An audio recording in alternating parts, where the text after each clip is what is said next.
Welcome back to WION World is One. Thank you so much for staying with us. My name is Hemkaur Saroya and here's what we've lined up for you on Speed News today.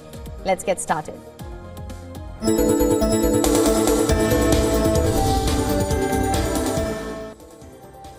Tensions between India and Pakistan continue to simmer as Pakistan Army posts resorted to small arms firing from posts across the line of control opposite Kupwara, Baramulla, Poonch, Nowshera and Aknoor areas of the Union Territory of Jammu and Kashmir. This was the 8th consecutive night of Pakistan provoking India along the line of control after the Pahalgam attack. Indian Army troops responded in a calibrated and proportionate manner.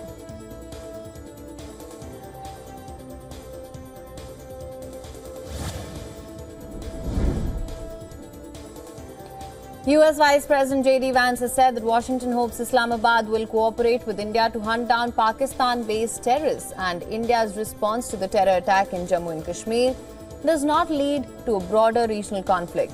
Vance made his remarks on the attack in an interview with Fox News amid rising tensions between India and Pakistan in the aftermath of the Pahalgam attack. US Vice President and his family were in India on a 4-day visit when Pakistani terrorists carried out the attack in Bison Valley, killing 26 civilians.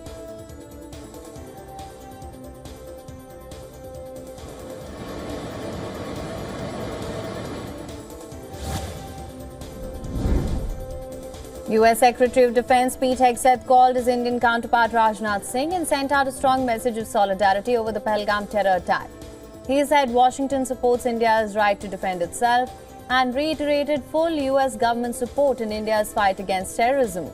Rajnath Singh told the US Defense Secretary that Pakistan has a history of supporting, training and funding terrorist groups, and it's been exposed as a rogue state, fueling global terrorism and destabilizing the region. He also said that it's important for the global community to unequivocally condemn and call out such heinous acts of terrorism.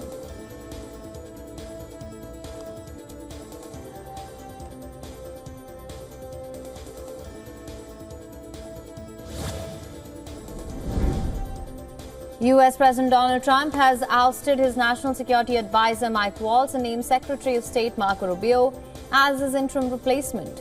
In a post on Truth Social, Trump wrote that he would be nominating Waltz to be the next US ambassador to the United Nations. Waltz had faced intense criticism for accidentally adding a journalist to a Signal chat group which detailed American strikes on the Houthis in Yemen. The decision to oust Mike Waltz marks the first major shakeup of Trump's inner circle since he began his second term in January.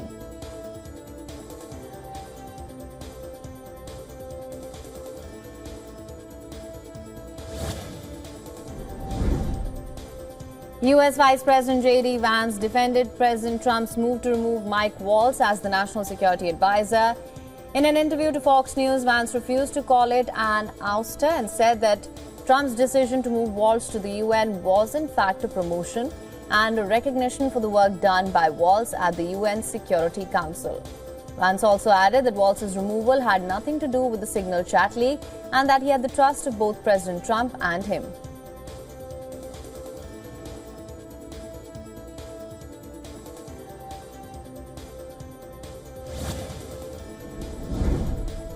Demonstrators across the United States gathered for May Day rallies against President Donald Trump, protesting his administration's policies and attempts to push the limits of presidential power. The protests were organized by a loose network of left-leaning activist groups, which said the rallies were taking place in more than 1,000 locations.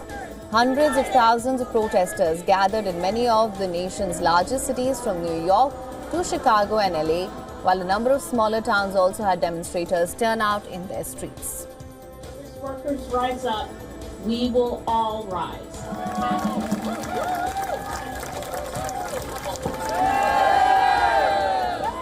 And baristas are still expected to operate the steaming hot espresso machine for hours. Safety for their personal.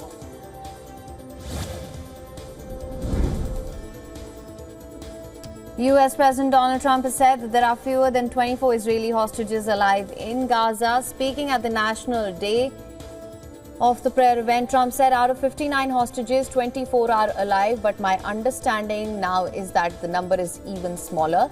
Trump's comments come amidst Israel's intense military offensive in Gaza and an elusive truce with Hamas.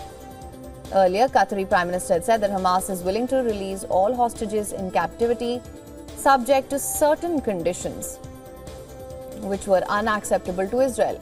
Qatari and Egyptian mediators have met Hamas delegations in recent days to finalize a ceasefire deal.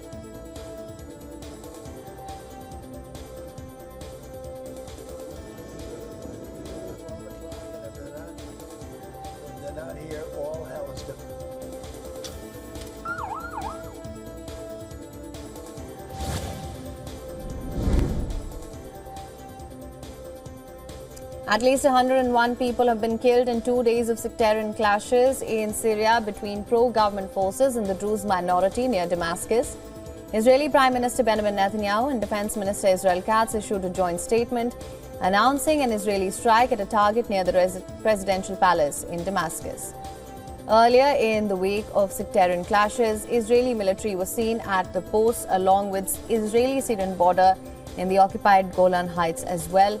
The deployment comes a day after Israel carried out a strike in Syria against what it called extremists who attack members of the Druze community.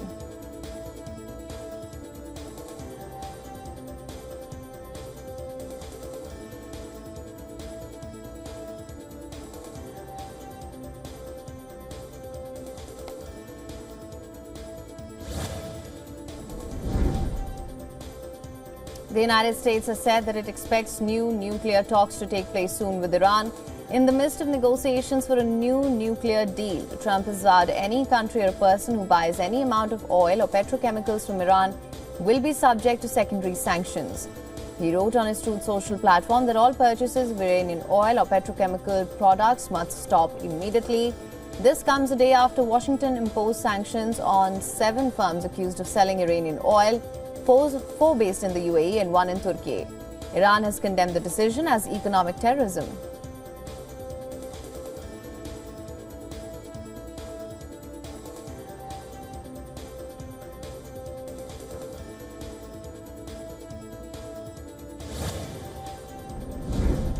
In a significant boost to India-US defense relationship, the Trump administration has approved the sale of Indo-Pacific Maritime Domain Awareness related software and equipment worth $131 million to India. The proposed sale will improve India's capability to meet current and future threats by bolstering its maritime domain awareness, analytical capabilities and strategic posture. India had recently requested the US for purchase of the Sea Vision software, technical assistance field team training, remote software and analytical support, and other related elements of logistics and program support.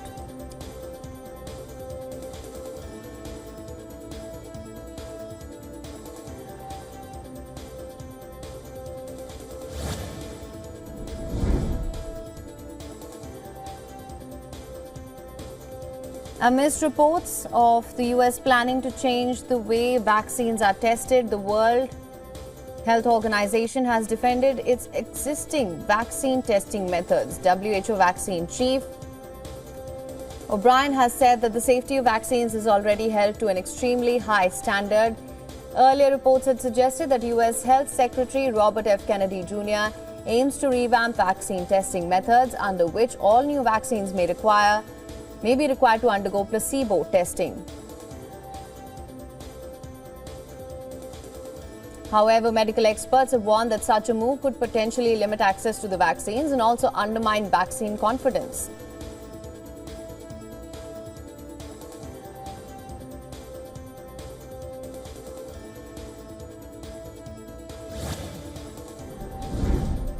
A Nepali student who was studying at the Kalinga Institute of Industrial Technology in Odisha's Bhubaneswar has been found dead inside her hostel room. According to the police, the body of the girl was found in a hanging position, suggesting that she had committed suicide. While the student's body has been sent to AIIMS for a post-mortem, a detailed investigation is currently underway. The girl was a first-year BTech computer science student at KIIT. Earlier in February, a Nepali student from the same university, Prakriti Ramsal, was found dead in a hostel room, leading to protests by Nepali students.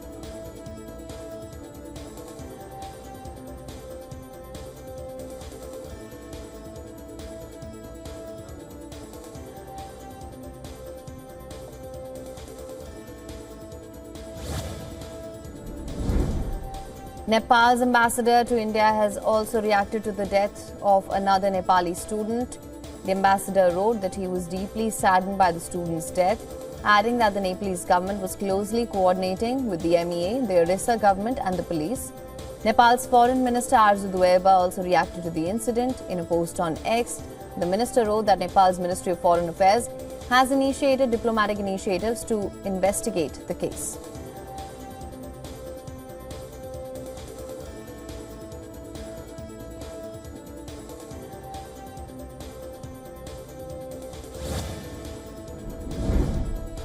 Suhas Shetty, a 30-year-old accused of murder, has been hacked to death in Karnataka's Mangaluru. He is the main accused in a murder in Surathkal in 2022 and has been brutally attacked and killed by a group of men. The incident took place on Thursday night when Shetty was travelling in a vehicle with 5 others. Their car was intercepted by a group of 5 to 6 assailants in a swift car and a pickup truck. The attackers reportedly dragged Shetty out, assaulted him with swords and other sharp weapons. He was rushed to a nearby hospital where he succumbed to his injuries. The attack was caught on video and widely circulated on social media.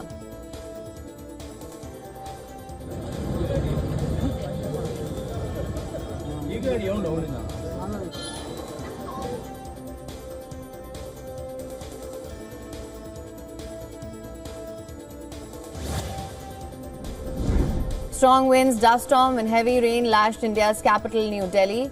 Around 100 flights were delayed while 40 had to be diverted due to heavy rain. In a rain-related accident, 4 people of a family died after strong winds led to a tree falling on their room in Delhi's Dwarka. The IMD has issued a yellow alert for the national capital till Saturday, forecasting heavy rainfall, thunderstorms and gusty winds. Thunderstorms with rain are expected to continue till Saturday, which may lead to a slight dip in temperatures.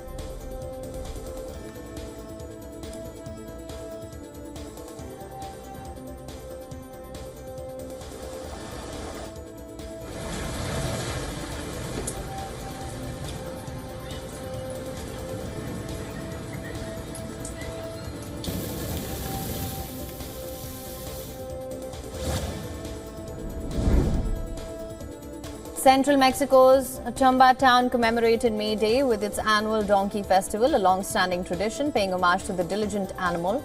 The festival is a unique spin on Labor Day, which began with a polo game played on a donkey's back that drew fans nationwide. It's also included a demonstration of the use of donkeys throughout history and a donkey costume contest. The event's origins trace back to 1965, when the residents of Otumba, who relied heavily on donkeys for labor, decided these hard-working animals deserved recognition.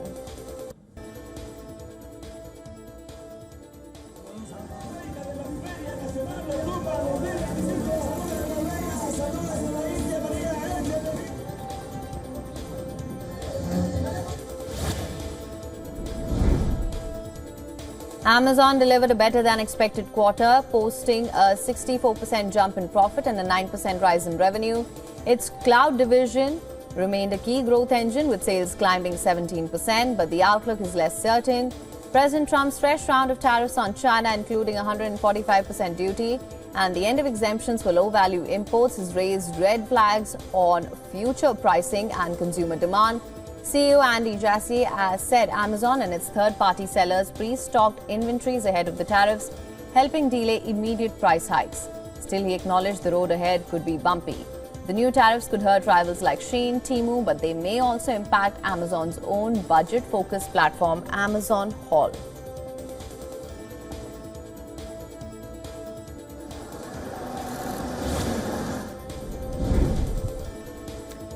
Apple beat expectations with revenue rising 5%, but shares dropped nearly 4% in after-hours trade. A 2.3% revenue dip in China and ongoing tariff uncertainty weighed on sentiment as well.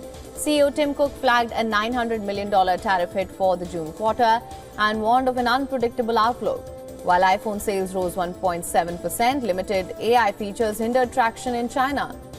Services revenue climbed 12%, while Mac and iPad sales saw strong gains. Apple announced a 4% dividend hike and a $100 billion buyback. Yet mounting regulatory scrutiny and supply chain shifts to India reflect the broader pressures that Apple now faces.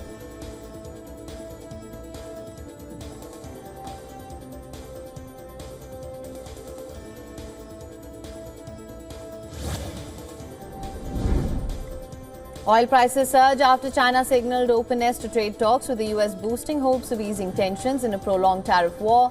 Market sentiment also improved after US President Trump threatened secondary sanctions on buyers of Iranian oil, reinforcing supply concerns. Analysts say this diplomatic thaw, though tentative, could lift the gloom and doom mood that's already gripped markets. Still, oil faces downward pressure as OPEC Plus considers raising output, and countries like Saudi Arabia appear reluctant to support prices with fresh cuts. 8 OPEC Plus members will meet on the 5th of May to finalize the June production plan.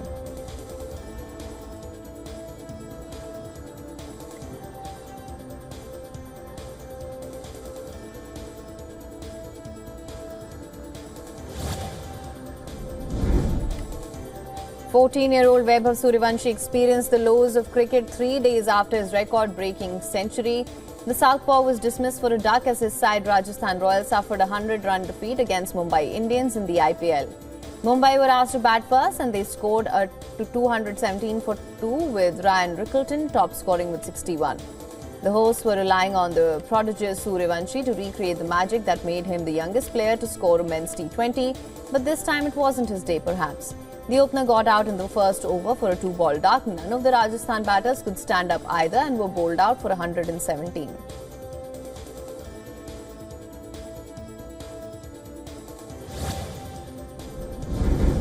Green Day received a Hollywood Walk of Fame star in LA. The Berkeley-formed punk rock trio known for their Grammy-winning 1994 album Dookie, featuring hits like When I Come Around and Basket Case, were honored after their Coachella performances and before the release of a deluxe version of their new album.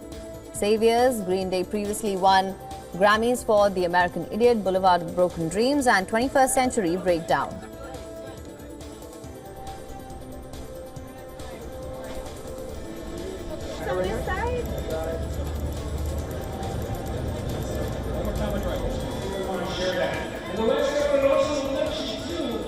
Was Walk of Fame, Green Day!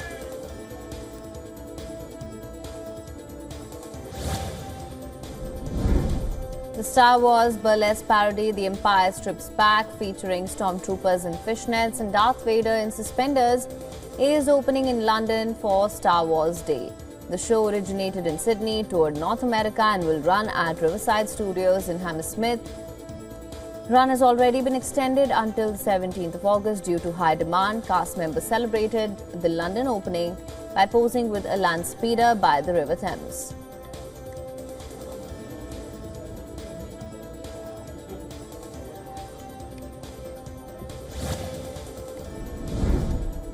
Fans are getting excited for the free concert in Rio de Janeiro. Fans of Lady Gaga and members of the LGBTQ+ community staged a vibrant parade show at the city's bustling Central train station.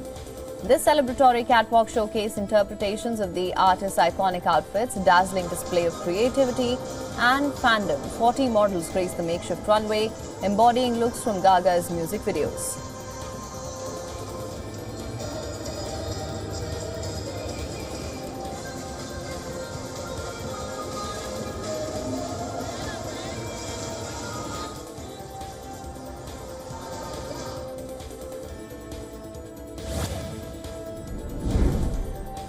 It's India's cinema icon, Satyajit Ray's 104th birth anniversary. Born in Kolkata, he was a multifaceted artist. In his filmmaking career, he has played the role of director, screenwriter, author, music composer and graphic designer. Ray's debut film, Pathar Panchali, was a landmark in Indian cinema. His immense contribution to cinema was recognized with an honorary Academy Award in 1992, just weeks before his passing. Beyond this prestigious global recognition, Ray was also honored by the Indian government with several Padma Awards, which are the highest civilian honors given to Indian citizens.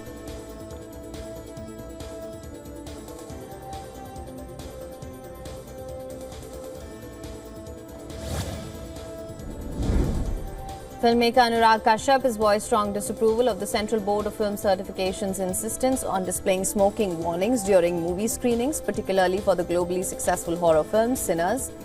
Kashyap contends that these mandatory disclaimers shatter the immersive quality of cinema, breaking the carefully constructed atmosphere and audience engagement.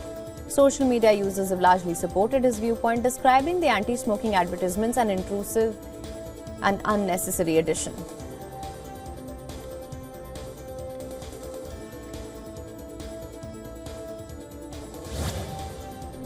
For latest news, download the WION app and subscribe to our YouTube channel.